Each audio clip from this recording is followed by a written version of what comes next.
go to our YouTube channel for more recipes. Please subscribe. We are making a split pea soup. The ingredients you're going to need is 2.5 cups of split pea.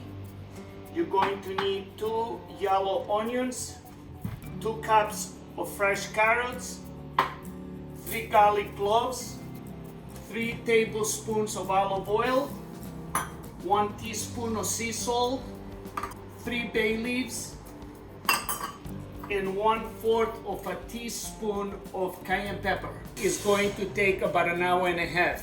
You're going to need a soup pot, a spoon, a drainer, a knife, a cutting board. When you dice the onions, it's a lot of different ways you can do it, and I found a way it's a lot easier to dice the onions. So what do? You take the onions this way.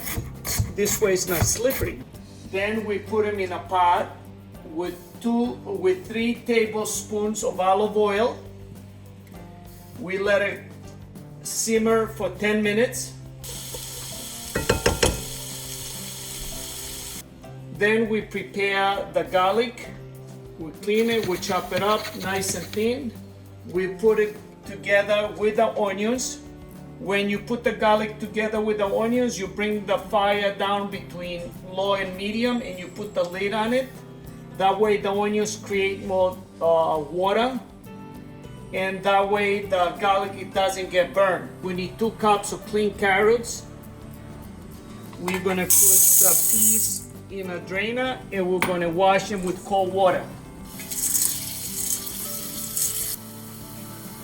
You see right now, by putting the lid on the pot, it created more moist, but nothing got burned.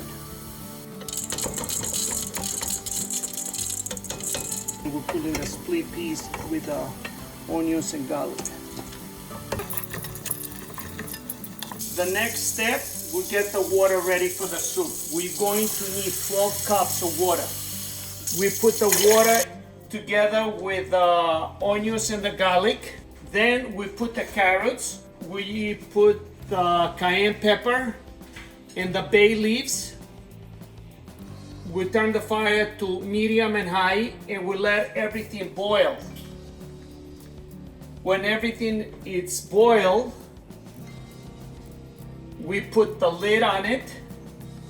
We bring the fire down to low, and we let it cook for an hour. When it's done, then we take a tablespoon of sea salt and we add it to the soup. We mix the soup with the salt. We put the lid on it. We leave it like that for 10 minutes, and you have a delicious soup. I'm here with my friend Paul. Paul made this split pea soup. It tastes just as good as it smelled. You know, you hear like split pea soup, and it's like, you don't know how it will taste, you know, but I think split pea has a nice sweetness to it. You can taste the sweetness, and I know you didn't add any sugar. There's no sugar added. I bet you get your sweetness from the onions, from the carrots, from the peas. It just works well, really together. This is fantastic.